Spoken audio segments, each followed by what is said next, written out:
Saya dulu Mbak, sebelum nikah itu saya ada ngomong sama suami saya. Iya. Saya mau nikah, tapi saya harus kuliah. Kapanpun itu. Kalau sampean ada uang, tolong saya dikuliahkan. Oh, Kayak gitu. gitu. Saya meskipun ini ada teman-teman yang bilang, kuliah itu gak enak, capek.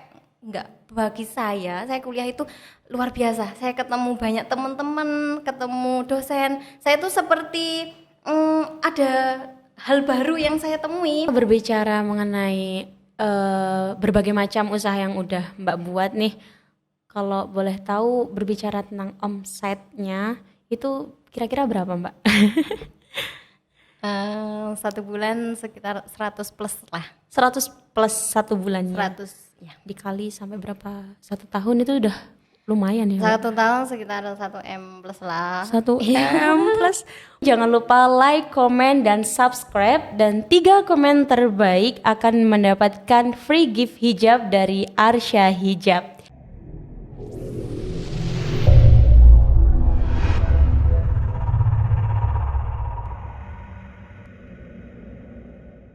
Assalamualaikum warahmatullahi wabarakatuh. Halo sahabat muda, kembali lagi dengan saya Anissa Hakim pada podcast Blok Agung.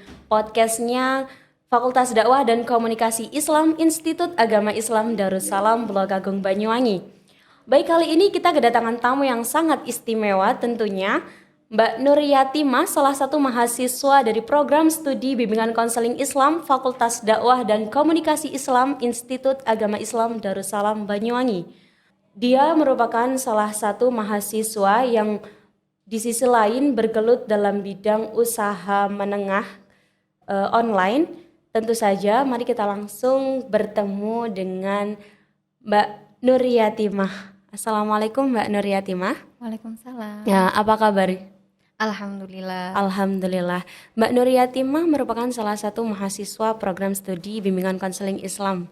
Mbak Nur Yatimah selain menjadi mahasiswa juga sibuk dengan usaha yang dibuat langsung, yang diorder secara online, benar? Kalau boleh tahu usahanya itu produknya apa ya? Saya itu hanya khusus untuk penjualan hijab saja. Oh, khusus untuk hijab. Berarti selain hijab seperti gamis itu nggak ada di Nggak ada. usahanya, Mbak. Kalau boleh tahu nama produknya apa? Arsya Hijab. Arsya Hijab. Arsya Hijab. Nah, selama ini kira-kira sudah berapa tahun bergelut dalam usaha penjualan kerudung online kayak gitu? Saya merintis bisnis ini dari tahun 2017 awal. 2017 itu sudah menjadi mahasiswa Institut Agama Islam Darussalam atau masih seorang siswa? Belum. Saya sudah berkeluarga waktu itu. Oh, sudah berkeluarga. Iya. Saya jadi mahasiswa itu dari tahun 2019.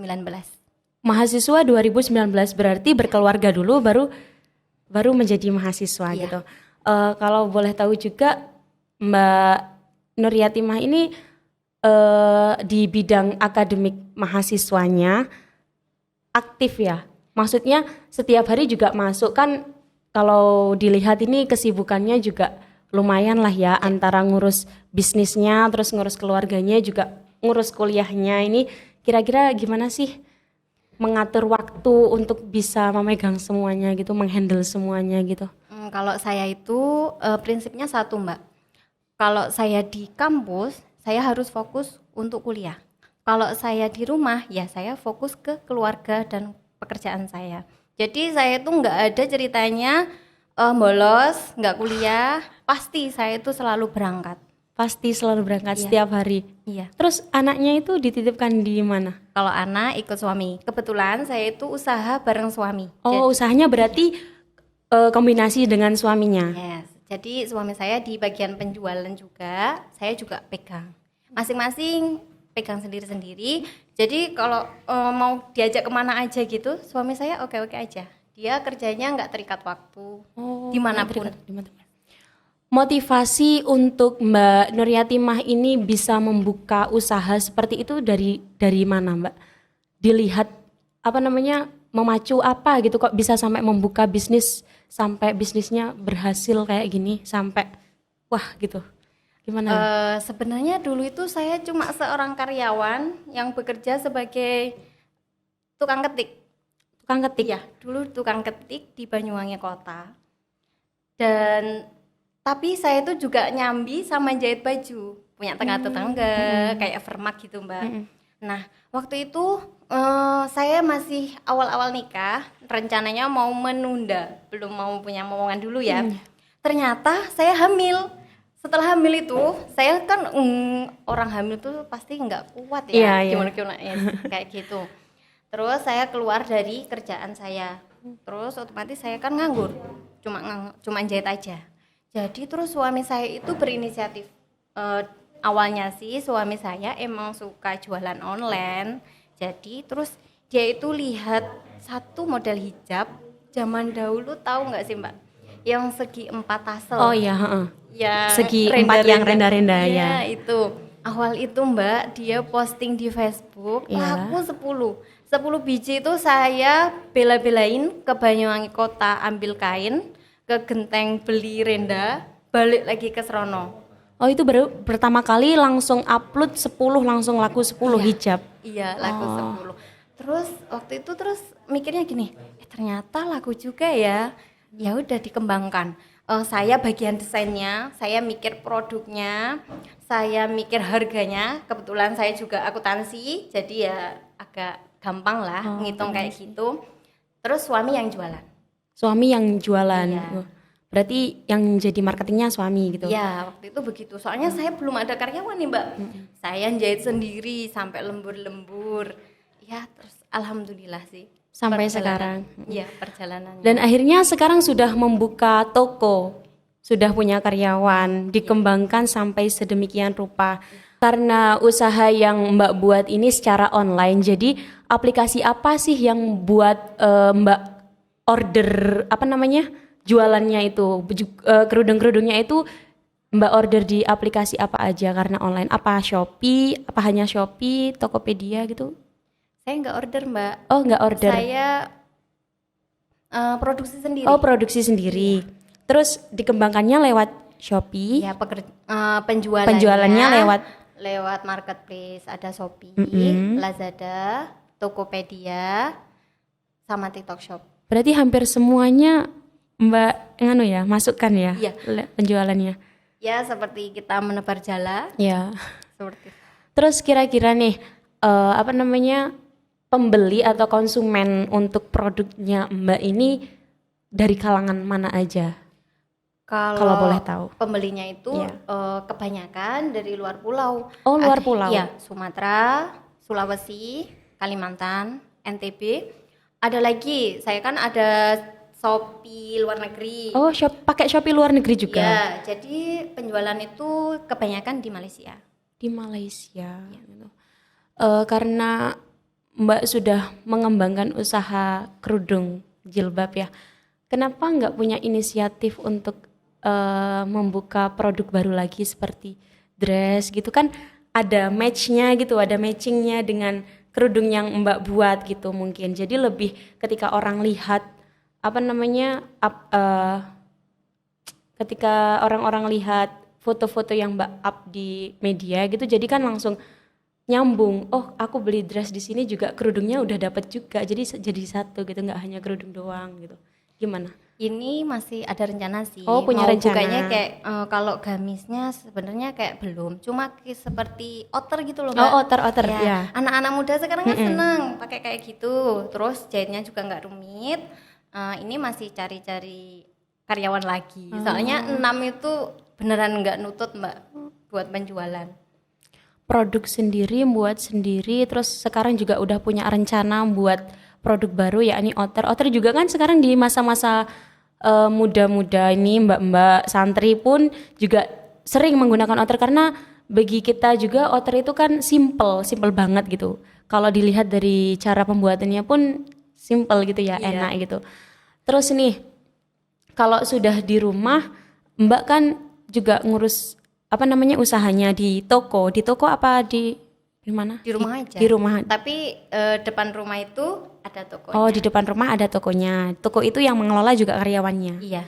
Karyawannya. Terus suaminya Mbak itu juga ikut di rumah apa kayak punya apa namanya eh toko di lain rumah itu tadi. Kalau Cabangannya lah. offline, Ya, offline cabangannya. nggak ada, offline cuma satu. Offline cuma satu.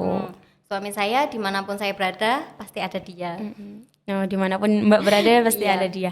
Terus nih dari berbisnis ini kan Mbak juga seorang mahasiswa, juga belajar apa namanya, pun Mbak menjadi seorang ibu rumah tangga juga ya, mengurus suami, mengurus anak, terus mempunyai kerja sampingan juga. Itu kan apa namanya, penghasilannya juga lumayan lah ya, bisa untuk kehidupan sehari-hari gitu. Iya. Iya Mbak. Terus kalau boleh tahu nih, gimana sih motivasinya Mbak untuk teman-teman muda zaman sekarang nih, mahasiswa terutamanya Institut Agama Islam Darussalam, untuk bisa menjadi seperti Mbak Yatimah ini? Kita juga seorang mahasiswa, kita juga belajar, tapi kita tidak luput dari apa ya, bekerja lah. Berarti kan secara otomatis KRS atau UKT, pembayaran lingkup kampus itu kan hasil jerih payahnya Mbak sendiri gitu. Iya. Gimana sih Mbak memberikan motivasi untuk teman-teman ini? Kalau saya melakukan sesuatu hal itu, apa yang saya sukai. Pekerjaan ini adalah hobi saya. Saya itu dari kecil suka buat sesuatu kayak kerajinan. Saya jual ke teman-teman. Saya suka melakukan itu. Kalau saya jahit, saya tuh mikirnya gini. Saya menghasilkan produk ini harus bermanfaat buat orang lain. Oh, dari kecil memang sudah punya keterampilan tangan gitu. Jadi pesan saya, kita boleh jadi mahasiswa, kita juga harus pintar. Yang ketiga, kita harus punya skill. Kita Harus menemukan punya skill, ya. passion kita itu di mana sih? Kalau saya Passion gitu. basicnya di Iya, mana gitu ya. Iya. Terus gini, kebetulan kampus Institut Agama Islam Darussalam ini kan berbasis pesantren. Banyak mahasiswa atau mahasiswi di sana itu memang masih berada di pondok pesantren. Terkadang gini, masih kebingungan bagaimana sih menemukan jati diri kita sebenarnya menjadi mahasiswa gitu. Terkadang banyak orang yang di situ melihat seorang mahasiswa itu, wah mahasiswa bisa apa aja gitu. Dan kebetulan teman-teman saya di kelas itu juga banyak yang bergelut dalam bidang bisnis, tapi itu bisnisnya ya masih kecil-kecilan, usaha kecil-kecilan gitu. Dan ketika saya tanya, memang mereka itu ya di rumah gitu, bukan di pondok. Sedangkan di pondok kan tidak bisa, jadi masih mengandalkan uang orang tua gitu Mbak. Jadi ketika mereka terlalu bingung gitu, kita itu pengen mengembangkan apa yang kita punya gitu, usaha yang kita punya, apalagi mereka-mereka yang bisa bergelut dalam bidang kerajinan tangan gitu, bisa buat apa namanya, bros kecil-kecil itu kan sebenarnya kalau dikembangkan udah luar biasa gitu ya. Kalau menurut Mbak nih, mengatasi hal seperti itu untuk kalangan santriwati terutama yang bisa kayak Mbak lah, kerajinan dia bisa, tapi untuk mengembangkan itu masih kurang gitu. Gimana?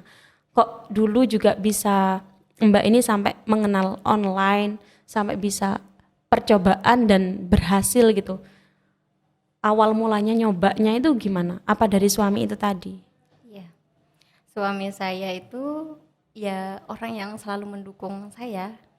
Misal saya pengen apa, dia itu selalu memberikan pilihan.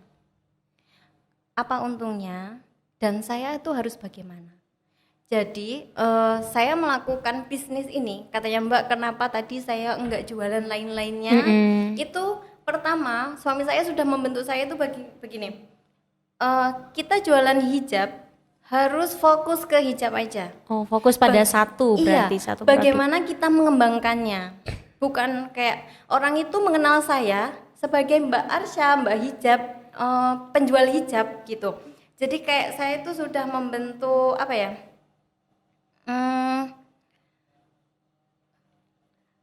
Membentuk karakter bukan? Iya, bisa gitu. Apa yang orang lihat di saya itu sudah sesuai kayak saya yang jual. Misal, kalau saya jualan banyak, orang bingung. Sebenarnya Mbak Yatimah itu jualan apa sih? Gitu. Tapi kalau saya jualan hijab aja, misal si A butuh hijab, dia itu langsung nih, oh iya beli di Mbak Yatimah itu loh jualan hijab. Gitu. Mbak Arsya gitu, Mbak Arsya hijab. Iya. Jadi udah orang-orang itu berarti mengenal Mbak ini sebagai seorang penjual hijab gitu. Iya. Dengan sebutan Mbak Arsya. Arsya itu tadi sebuah nama produknya gitu ya. Iya. Oh iya bisa. Terus di kampus tadi kan ada Mbak mengatakan kalau saya di kampus berarti saya fokus di kampus, di rumah saya fokus sama rumah, fokus dengan pekerjaan gitu. Tapi di kampus itu Mbak juga sampai bisa mendapatkan predikat mahasiswa terbaik gitu. KHS-nya tinggi, IPK-nya juga tinggi. Nah, itu apa hanya di kampus doang? Kan jelasnya harus punya tunjangan di rumah ya. Nah, itu gimana? Motivasi dari diri sendiri atau memang Mbak ini udah terlahir dari orang yang cerdas dan pintar gitu? Oh, kan sepertinya. Jadi gini Mbak, saya tuh suka baca buku. Oh, suka baca Iya, buku. jadi- Literasinya tinggi berarti. Yes. Jadi misal ada pelajaran apa, saya pasti beli bukunya.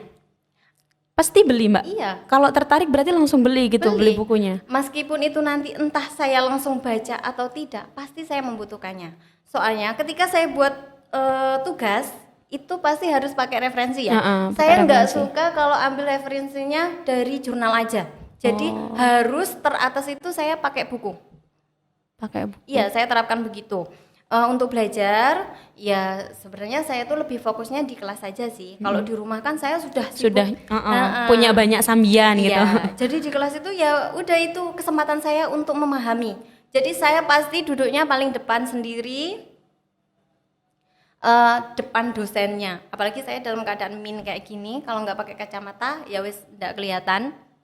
Jadi kalau di depan itu saya berasa saya tuh paham. Oh gitu. Berarti memang motivasinya di kelas itu harus duduk paling depan. Memang itu kuncinya ketika Mbak di kelas. Kalau di rumah kan pikirannya sudah nggak bisa nyatu gitu ya. Pasti. Jadinya gitu. Terus kuliahnya ini tahun berapa Mbak masuknya? 2019. 2019. Mbak 2015 sudah nikah. Terus kuliah 2019. Kenapa kok lebih memilih nikah dulu daripada kuliah Mbak? Nggak punya uang. Oh nggak punya uang. Jadinya Saya lulus SMK tahun 2013. 2013. Saya langsung daftar ke IAIDA juga. Cuma saya nggak bisa lanjutin. Daftarnya beneran dapat gratis. Soalnya kan ranking tuh. Pakai ranking. Iya. Habis itu saya nggak bisa ngelanjutin karena orang tua saya nggak punya uang. Jadi ya udah saya milih boyong. Habis boyong saya kerja. Oh berarti Mbak Arsya ini alumni Blok Agung juga sebelumnya di Iya, di SMK. unit mana? SMK Darussalam Iya. Blok Agung. Terus berarti di tahun 2015 Mbak nikah. Iya. Habis gitu buat usaha dulu ya, cari Iya. uang. Berarti luar biasa. Berarti prinsipnya Mbak ini berarti mencari uang dulu buat biaya kuliah gitu. Habis gitu dilanjut 2019 kuliah. Iya. Saya dulu Mbak, sebelum nikah itu saya ada ngomong sama suami saya. Iya. Saya mau nikah tapi saya harus kuliah. Kapanpun itu. Kalau sampean ada uang, tolong saya dikuliahkan. Oh gitu. Saya meskipun ini ada teman-teman yang bilang, kuliah itu gak enak, capek. Enggak, bagi saya kuliah itu luar biasa. Saya ketemu banyak teman-teman, ketemu dosen. Saya tuh seperti ada hal baru yang saya temui. Soalnya saya tuh sudah kayak jenuh ya Mbak, kerja terus setiap hari. Kalau berangkat kuliah seperti berlibur gitu saya rasanya. Jadinya kalau kuliah itu juga sebuah variasi hidup gitu. Iya. Kan nggak selamanya monoton kita kerja terus, kita juga butuh kuliah gitu. Apalagi anaknya besok bisa menyandang mempunyai ibu yang multi talent banget gitu kan ya, luar biasa gitu. Terus kalau boleh tahu dari segi usahanya itu ya, perkembangannya kan sudah memesat jauh Mbak. Alhamdulillah. Di dalam bisnis online atau usaha online itu tadi yang berawal dari ya usaha kecil-kecilan sebagai sampingan sampai sekarang sudah benar-benar luar biasa. Pernah di Shopee kan biasanya saya dengar 12 gitu. Berarti Mbak Arsya ini juga selalu giveaway. Ya, ada. Ada. Kan saya juga sebagai ya mahasiswa muda ya suka lah berbelanja, apalagi lihat-lihat di online gitu. Produknya Mbak Arsya ini juga sudah dibilang bagus lah kualitasnya gitu. Terus kalau boleh tahu motivasinya Mbak atau cerminan membuat model-model hijab itu dilihat dari mana gitu? Apa ngelihat seorang bunyai pakai hijab terus kayaknya tuh bagus modelnya, terus sampean pengen memvariasikan dari karyanya Mbak dan karyawannya gitu. Boleh tahu nggak saya? Kalau saya orangnya simple. Simpel banget. Saya suka sesuatu yang simple, kalem. Jadi saya tuh hijabnya modelnya nggak ada yang wah gitu, nggak ada Mbak. Simple. Yang daily lah. Oh, yang Setiap daily. hari bisa dipakai gitu. Kebetulan saya kan suka segi 4 nih. Iya. Terus kepikiran gini, segi 4 pasti ribet deh kalau kita buru-buru. Gimana kalau di model instan? Kita variasi lah. Sebenarnya model-model kayak gitu kan udah banyak. Tapi saya pakai rumus ATM. Rumus ATM. Amati, tiru, modifikasi. Wow, keren sekali. ATM, amati, tiru, modifikasi gitu. Terus kalau zaman sekarang kan pernah lihat apa namanya hijab model ceruti, plisket gitu. Kadang juga saya kaget gitu. Sekarang hijab udah model-model banget yang di belibet-belibet gitu ya Mbak. Terus kalau Mbak ini produknya yang sudah dibuat, itu berarti kan secara langsung ketika orang melihat, oh produknya Mbak Arsya ini Arsya Collection yang dibuat, ini mayoritas kalem, terus simple-simple ya mencerminkan seperti orangnya gitu. Simple dan apa namanya kualitasnya juga bagus gitu.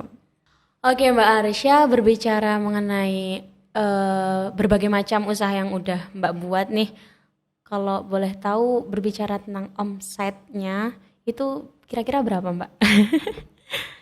1 bulan sekitar 100 plus lah. 100 plus 1 bulannya. 100 ya. Dikali sampai berapa? 1 tahun itu udah lumayan ya Mbak? 1 tahun sekitar 1 M plus lah. 1 M plus. Wow, keren banget, banyak banget. Nah, dari omset yang didapatkan nih, secara Mbak sekarang juga masih menjadi mahasiswa di Institut Agama Islam Darussalam, terus memilih program studi BKI. Dengan saya lihat tadi ceritanya Mbak dari awal sampai akhir membangun usaha, terus sampai di akhir ini Mbak mengatakan omset yang Mbak Arsya dapatkan. Kalau boleh tahu, kenapa kok memilih program studi BKI di Fakultas Dakwah Komunikasi Islam Institut Agama Islam Darussalam Tulungagung? Berangkat dari BKI ya. Iya, berangkat dari BKI. BKI itu saya dulu bayangannya gini, bimbingan konseling Islam. Bimbingan konseling Islam. Jadi kalau saya ambil ekonomi, saya kayaknya nggak bisa deh. Saya udah berumur segini, mau kerja di bank nggak mungkin gitu. Tapi kalau di BKI saya dapat ilmunya, bisa buat saya ngajar anak saya. Oh, iya, bisa iya. buat membimbing lah paling terkecil keluarga saya. Syukur-syukur nanti saya lulus bisa ambil profesi, amin. Apalagi dalam Mbak mengambil BKI itu tadi profesinya Mbak di rumah itu sudah menjadi ibu ya. Iya. Jadinya ilmu-ilmu yang ada di dalam program studi bimbingan konseling Islam itu sangat perlu banget gitu dikembangkan di rumah, apalagi untuk mengajar anak-anaknya itu. Terus profesi yang ingin Mbak raih ketika sudah lulus menjadi mahasiswa BKI itu apa? Apa pengen menjadi konselor? Apa ingin menjadi apa gitu di lapas apa gimana gitu?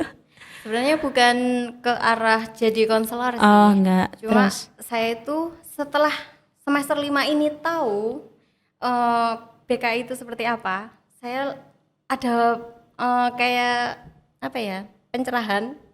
Saya tuh mau jadi apa gitu. Setelah lulus ternyata saya nggak pengen cuma lulus gitu aja. nggak pengen cuma lulus Iya. udah mahasiswa langsung lulus udah selesai gitu, nggak pengen berarti langsung gimana?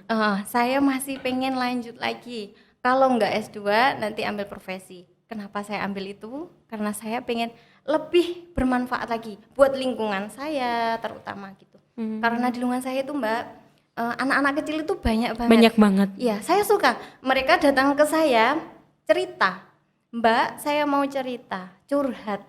Saya tuh senang mendengarkan mereka curhat. Jadi di situ saya ternyata anak-anak itu butuh loh seseorang yang mendengarkan. Karena di desa orang tua fokus kerja, Mbak. Iya, fokus kerja mayoritasnya. Iya. Terus jadi itu jadinya juga salah satu cerminan Mbak masuk BK itu juga buat anak-anak itu tadi gitu ya. saya ingin bermanfaat. Oke. Sangat seru sekali dari cerita Mbak Arsya dari awal hingga akhir perjuangan untuk kuliah, perjuangan bekerja untuk membiayai kuliah anak dan lain sebagainya. Sangat-sangat berkualitas dan menginspirasi teman-teman semuanya, terutama para mahasiswa Institut Agama Islam Darussalam. Langsung aja closing statement Mbak, berikan tips atau sebuah gebrakan semangat untuk para pemuda Indonesia, utamanya untuk perempuan-perempuan yang di situ dia mempunyai keinginan untuk berpendidikan tinggi, tetapi juga bisa menjadi seorang ibu yang baik, bisa menjadi seorang pekerja yang baik juga, wanita karir gitu. Tapi juga tidak melupakan pendidikannya gitu. Coba. Oke teman-teman, kunci sukses dari saya adalah lakukan sesuatu yang sesuai dengan passion kamu. Oke, itu tadi closing statement dari Mbak Arsya. That's so amazing. Sekian podcast kali ini. Jangan lupa like, komen, dan subscribe. Dan 3 komen terbaik akan mendapatkan free gift hijab dari Arsya Hijab. Sekian, saya Anissa Hakim, pamit undur diri dan jangan lupa nantikan podcast selanjutnya. Wassalamualaikum warahmatullahi wabarakatuh.